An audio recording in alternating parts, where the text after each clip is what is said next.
build, you know, Los Angeles styles, and basically they were my mentors.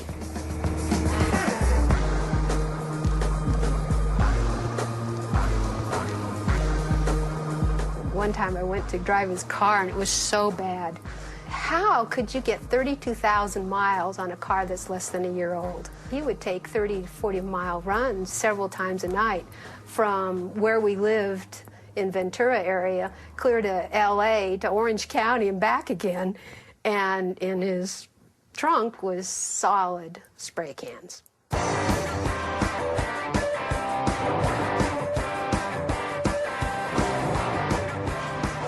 The brightest red. Fever red's more like a watermelon color. Intense red's like banner red. Light red, you know, I don't know. This is Montana Paint's distribution warehouse for all of North America. Spray paint specifically for graffiti, aerosol art. Gotta stop saying that. We're not condoning graff. We're not directly putting these cans in kids' hands and saying, go out and crush stuff. 99% of the customers are graffiti artists. When this paint first started hitting the streets in America, everyone was like, that shit is way too expensive. It's never available in stores where you can shoplift it. Now, the quality of the paint is so high, people have given up shoplifting, or they shoplift other stuff they can sell so they can buy Montana. With pocket cans, you go to clubs and you get patted down, I can always get these things in. And then you take it another step further with these little things.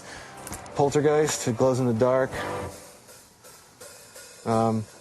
This stuff, it's just paint remover. This is a must-have as far as I'm concerned because I've ruined so many jackets and shoes.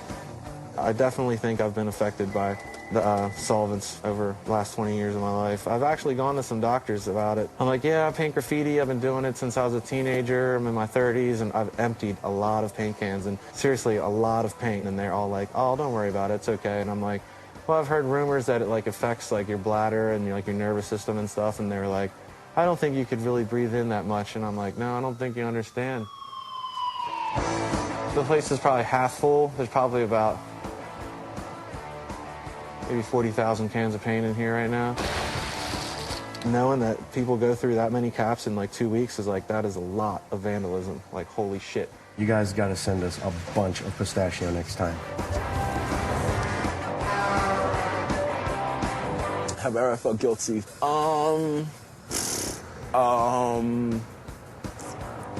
don't think so. No. There's graffiti in the world. I'm not the only guy that's gonna write graffiti. I'm not gonna stop writing graffiti because there's a guy that has to clean it up. I hate to sound like a stupid teenager, but that's his job. I'm helping him out. Like, if there weren't people writing graffiti, they wouldn't need this guy, you know? Care less. Everybody feels sorry for somebody. I have a job too. People have written graffiti on my store before, and I'm like, okay, you know what? That's okay. You know, like, I can't control that. I'm not gonna get all Christian fundamentalist about it, you know, like, oh my God, your morals and your judge, you know, I mean, come on. Just let it go, dude. I hate religion. I hate fundamentalists of any sort, and I don't believe in a fucking snake in a tree. I'm not stupid. The Bible carries a message. To take it literally misses the entire point. And that same very message can be found without any knowledge of religion at all. Like, people will be good back to you if you're just good to people, like, you know, if you're honest. Like, those are things that people realize, you know, without religion having to tell you and make you feel guilty about shit. That shit is whack.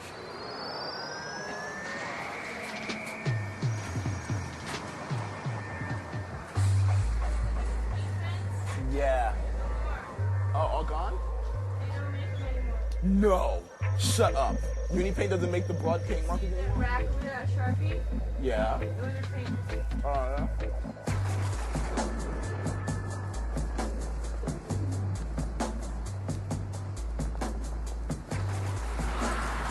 You don't need to be fucking David Copperfield, fucking David Blaine to get a couple of markers out of the store.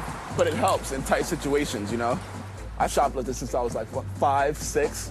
It's like a game. You go in the store, you G them up, like, hey, what's going on? You got that customer shopkeep thing going on, and they have no idea that you're stealing, no idea. Or they know you're stealing, they've seen you in their mad times, and they still can't fucking stop me because I'm so nice. Me and him are like dead opposites. I think of consequences that aren't even there. And with him, it's just, you know, I feel like getting a CD player, or I feel like getting this or getting that or whatever, and he'll just go out and do it.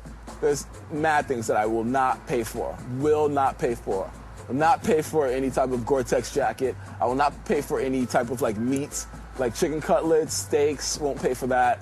Definitely racking that. I've spent money on shit before, you know what I'm saying? And then felt like really stupid about it, like, yo, I could have racked that shit. How do I feel about it? It got me through high school. These markers suck. What a waste of my time. I mean, I'll take it, but I'm not gonna be that happy about it.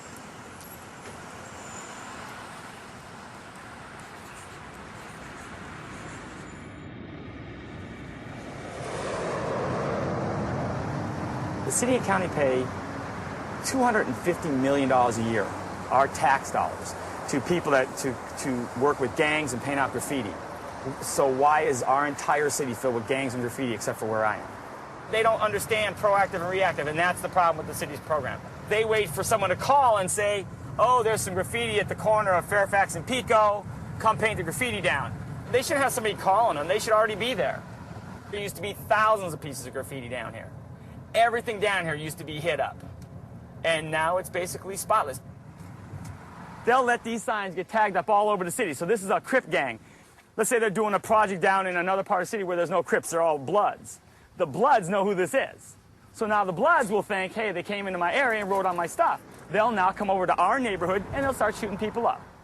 Those people have a better chance to stay alive without that gang graffiti taunting them every time. The city refuses to clean those signs, refuses. Yet they have the budget to do it. You know what, I mean, I may not even have to rub this stuff. It'll just melt right off. The city used to hand out stuff that was carcinogenic. The stuff got on my hands and started peeling the skin off my hand. How long were we here? 2 minutes? I just don't understand why this stuff doesn't get done. They would rather leave that stuff up there or use chemicals that are bad for people or eat up the equipment and buy a new piece of equipment because you know why? They got a budget. They got to buy so many tractors in a year. Why don't we just maintain the old equipment? That's what happened with Joe Conley in the city of Los Angeles. Joe figured it out. This is gorgeous. This is beautiful. But see, then as soon as you turn around from this artwork, look at this pile of crap over here on the sign. There's like 14 pieces of graffiti. They etch up the sign. They got all this stuff here. They got this thing here. They got a little bitch tag up there. This is what pisses people off. Why do a piece of artwork and then vandalize something? I don't get it. I don't get it. This wall hasn't been patrolled for a long time, and when you don't patrol your walls, these toys just start fucking around and painting over it. And you run out of this kind of paint, but you're way in the middle of nowhere, you know? So what we do when we run out, there's a little bit left, is you piss inside to make a little bit more. You leave a little bit of yourself in every wall. I want you to put sticks under those posters and have characters holding it, you know? It'll incorporate it to the wall. That's some clever shit. Don't do drugs. It's a T-E-E-K-A-E-O-H. And it's T-K-O. It never looks like this. It's just, you know, a little sketch. And then he's gonna do like a little cartoon character in a boxing ring. Kids like that type of stuff, and the people like it. They appreciate that type of stuff, and they leave the wall up longer, you know? I was 2 years old, and my brother and my cousin were hearing the ice cream truck pass by, and they were like, go get us some ice cream. You know, me like a dumbass goes across the street, grabs the ice cream, comes walking. As soon as I get a little taste of ice cream, a big truck comes. Bang! And since then, I was just always interested in colors and art, you know?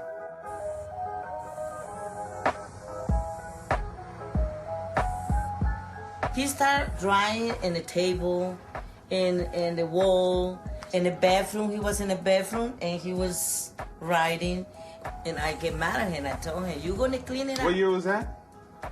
I think when you was 8 or 9 years. That would have been 1980. See, I'm old school, man. Backyard, I have one picture that I told him to do it. And he did it, and I like it. That's the kind of art that I like. But to go over there and outside and do the graffiti, I don't like it. And one day he showed me that he painting right here want a big heart. And he said, "Are you proud of me?" And I was looking like that, and I said, "Well, no. Do something right. Go to school and start learning." Me and my friends used to kick it on my porch and kind of hang out before we were even writing graffiti, and just kind of hang out and, you know, talk about Nintendo because we couldn't afford it, you know. And she would be like, "Hey, go to the park." And I'm like, "No, I don't want to go to the park because the park is gang infested, you know. Go to the park." We would go to the park, get jumped.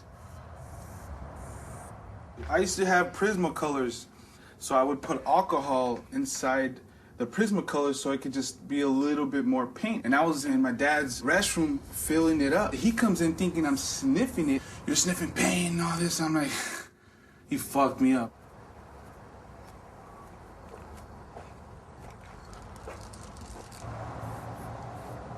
When I'm painting the graffiti, I feel good, man. All the stress is gone, all the drama is gone. It's me, the wall, the paint. I might get sunburned, some might be 100 degrees, I might be thirsty or hungry, but I don't leave the wall until it's done, you know? Hey, don't worry, here.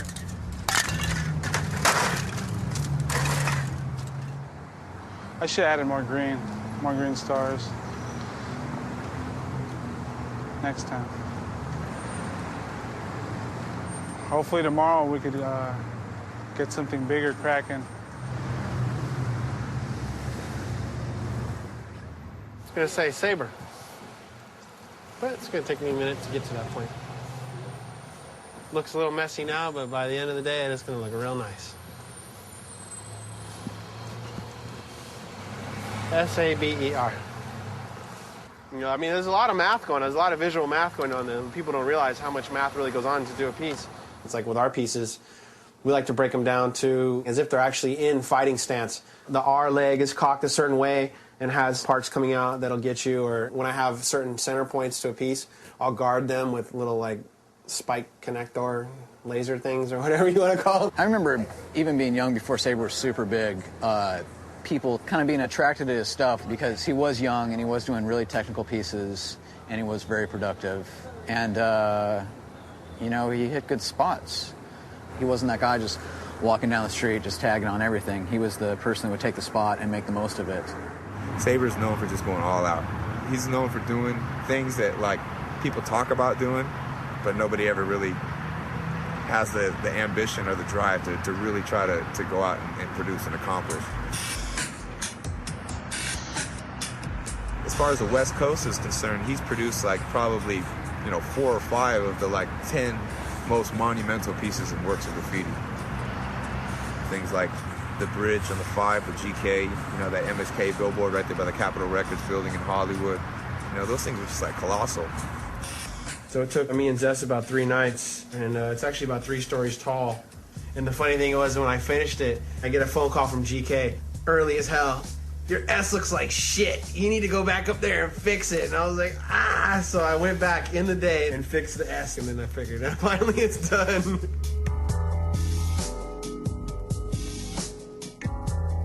Everything in my life always revolved around doing graffiti, as far as I put that in front of my family, in front of myself. You know, I put my parents through hell for this. There were points that became very low, yes. In fact, it was very disruptive to the family, to my husband and I as a couple, but also as a financially. It was hard on us. We both had jobs that we had to maintain, and it's kind of scary when you pull up from work and you see a police car outside your door, and you're not sure if it's just because he's in trouble or they're telling you something worse than that. Because I've known his friends have been killed, have been shot, stabbed. I've known that he's been beaten up so bad one time that I thought I was going to lose him with his eye. He wasn't going to have an eye, and he had brain damage where he had to go back through training, educational training. And years later I found it was his own friends that beat him up to jump him into this sort of quasi-gang thing. And I had brain hemorrhaging and short-term memory loss. I was in the hospital for 2 weeks. His knees are blown out, his shoulders are blown out and can't be repaired.